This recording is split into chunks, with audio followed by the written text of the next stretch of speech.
ultimately you need to build the company from scratch in any new market and take it from the ground up. Now that process might be accelerated for some companies, and it may take longer if you haven't got a product market fit. But ultimately, you still need to understand the market, understand the target addressable market. How big is it there? What are your customers' problems, and how can you solve that? And does your product or solution actually respond to those problems well enough? Let's jump straight into it, because you have an interesting background. You started off in finance and investment banking, moved into sales, and then now you're leading US go-to-market at Spendesk. Tell us about that journey. What did it all look? What were the decisions you had to make starting from your background in investment banking? Yeah, that's a good question. I think I originally, I grew up from relatively humble beginnings, and to be quite frank with you, most of my mindset, I've always been ambitious, always been hungry, and as a teenager, my mindset was always I want to make money and be successful. And for me, it was kind of going through that period of time with the 2007, 2008 financial crisis. It was funny because although it was a big financial crisis, it was also a lot of headlines of like bankers making X amount of money. And, a lot of people might have hated the industry, but I was like, oh, there's quite a lot of money being made actually over there. Maybe I should go over there. And so I kind of, set my career path trajectory to go into, banking and that kind of side of things. Anyway, ended up working at Bloomberg, which is not an investment bank. We ended up selling. I ended up selling trading solutions, electronic trading solutions to banks and hedge funds. So I was in that space, but not directly working there. But it was a funny time because ultimately the industry is in big decline. Every week I was there was hundreds of people being laid off from all of the clients that we had. So it was kind of a weird time. But at the same time, similar to me, there was a lot of other people that were, chasing the paychecks of wanting to get into the industry. So you've kind of got like a dying industry, but lots of people applying still. So super competitive. So it was just a very cutthroat kind of time. And anyway, what I kind of realized is I actually really like finance. I did study accounting and finance. I liked the markets, like financial markets. But I was actually prevented from doing any sort of trading or anything like that whilst working at Bloomberg because it was against the compliance. We had access to a lot of data. So I was like, well, I'm not actually able to do the thing I actually kind of like. I'm not actually technically in banking. I was like, I'm not actually sure this is an industry I really want to be a part of anyway. And all of that kind of came at a time, there was about 20,000 employees in the company. And you'd be having conversations with some of the old guys that have been there for 20 plus years. And the thing that always excited me was the conversations of back in the day, in the old days, when it was, a few hundred people, and they used to, this is a fun fact, Bloomberg has one of the largest private fish collection in the world, like tropical fish collection in the world. Fish collections, okay. Yeah. It's like guaranteed largest in Europe and unofficial largest in the world. And the reason why is they started buying a goldfish for every Bloomberg terminal that they sold. And then they've obviously sold a few over time. And then it kind of just grew into this thing. But, it's stories like that, kind of just like, when the whole market was there for the taking and you're going against the banks and creating this innovative product. And it's all this, kind of like competitiveness and it's entrepreneurial kind of endeavors. And that's actually what got me going. And I was like, here at 20,000 people, I'm a cog in a machine. It's also an industry I'm not too keen about. I was like, I need to be in a startup. I need to be in the genesis of something, looking at the market where it's all for the taking. So, what year was that when you decided that?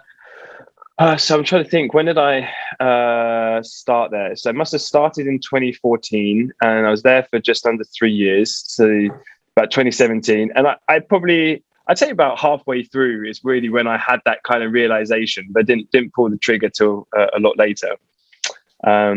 Yeah, and then I met my now wife from working in the company, who's French.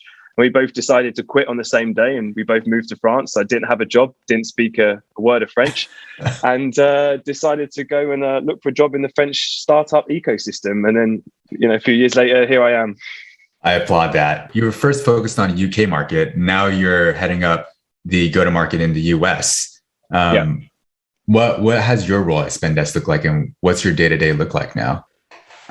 Yeah. So I think I've had kind of two core fundamental tours of duty, if you like, in the company. I've been here for nearly about 4 years.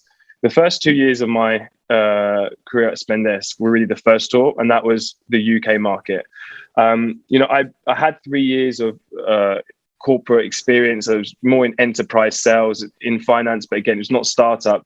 So when I went to Spendesk, I was very well aware that I was going into a new realm, and I'm going to have to learn everything from scratch. But I knew that my path would be accelerated.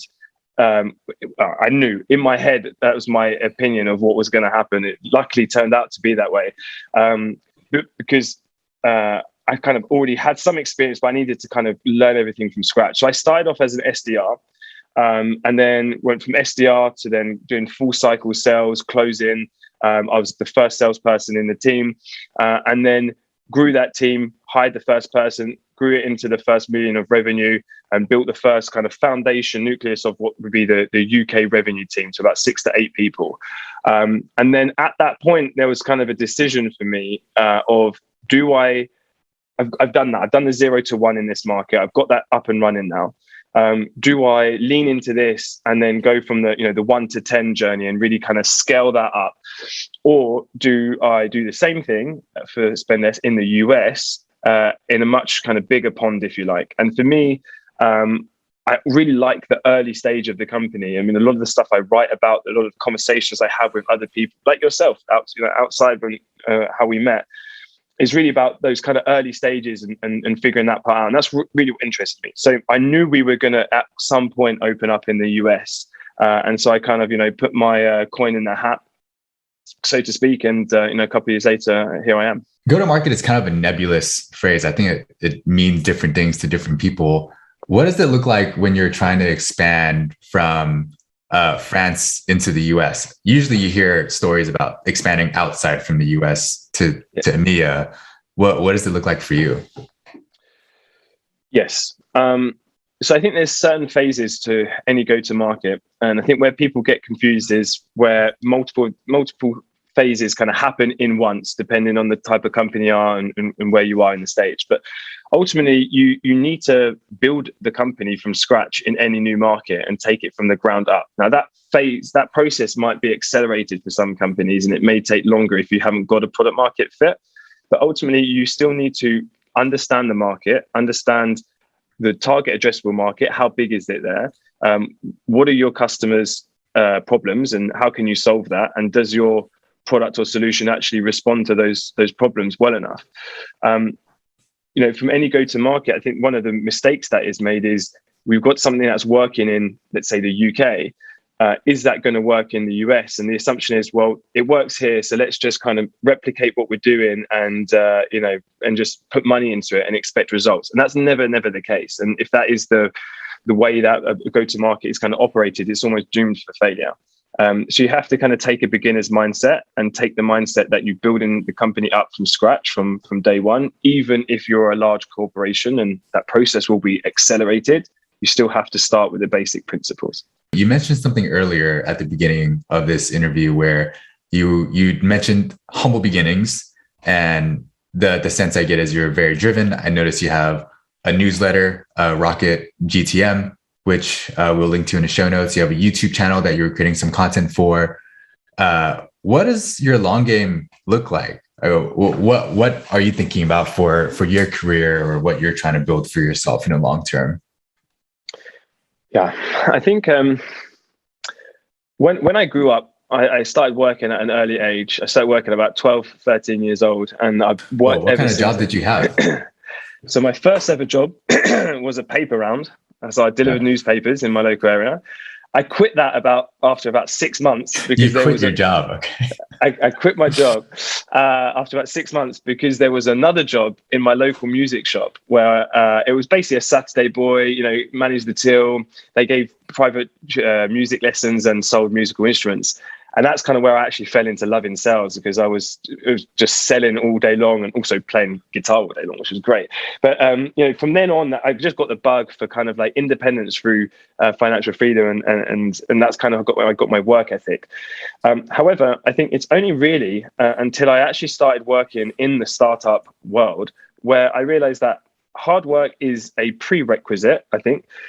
to be successful, but it's actually not the thing. It's not the most important thing. And you need to create things. And if you really want to have a big impact, is to have ownership over what you're creating, whether that's you have shares in a company of a startup, or you have your own business that you're doing, to have that full ownership of that.